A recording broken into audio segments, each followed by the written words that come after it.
Hello, today we will discuss paging.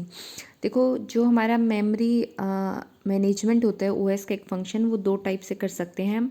एक होता है कॉन्टीजियस और एक होता है नॉन कॉन्टीजियस। कॉन्टीजियस में दो टाइप होते हैं, वही fix size partition and variable size partitioning.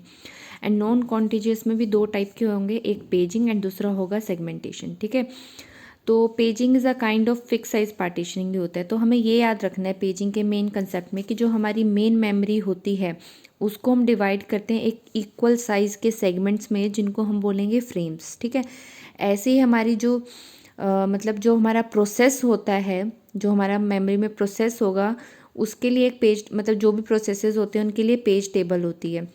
And जो हमारा प्रोसेस होता है वो डिवाइड होता है इक्वल साइज़ के फ्रेगमेंट में, जिनको हम बोलते हैं पेज। ठीक है, एंड एक बात जो सबसे इम्पॉर्टेंट बात है कि जो साइज़ होगा किसका, पेज का साइज़ एंड फ्रेम का साइज़ वो इक्वल होगा।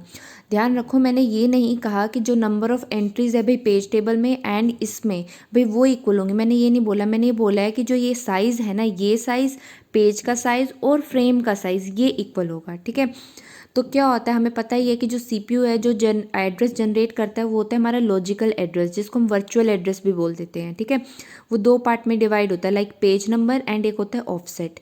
ऐसे ही हमारा जो हमें अगर मेमोरी से उस प्रोसेस को रिट्रीव करना है तो उसके लिए हमें फिजिकल एड्रेस पता होना चाहिए। और फिजिकल एड्रेस क्या होता है, फ्रेम नंबर और साथ में क्या होता है, ऑफसेट।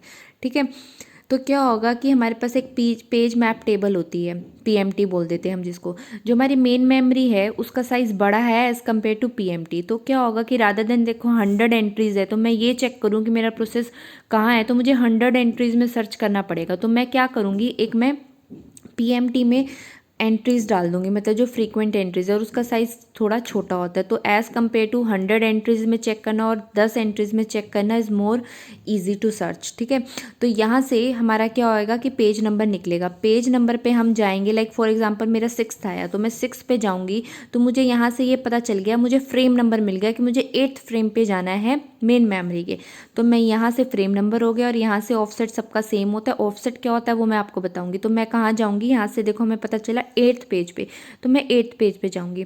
अब 8th पेज के अंदर भी मान लो जैसे 16 बिट है, 13 बिट 32 बिट डाटा है, तो मुझे कौन से डाटा, मतलब कौन सी लोकेशन पे जाना है उस फ्रेम पे, ये चीज़ बताती है हमारा ऑफसेट। ठीक है ना, तो लाइक हमें इस लोकेशन पे जाना है तो ये हमें क्या बताता है, ऑफसेट। ठीक है, और यहाँ पे 6 ये है पी। अगर हम पी देखें तो पी क्या होता है, पेज नंबर। पेज नंबर का मतलब होता है कि कितने, मतलब हम यहाँ पे जब फॉर्मूलेज में आपको बताऊंगी उसमें ये पता, लाइक 6 है तो 6 का मतलब है यहाँ पे हमारी ये बिट्स होंगी कि कितने, पी है ना, ये पी है, ये क्या होता है, bits to represent page number. भी इस पेज नंबर को रिप्रेजेंट के लिए कितने बिट्स है। फॉर एग्जाम्पल हमारी P3 है, मतलब इसकी वैल्यू जो इतना पोर्शन है पी, इसकी वैल्यू 3 आई है।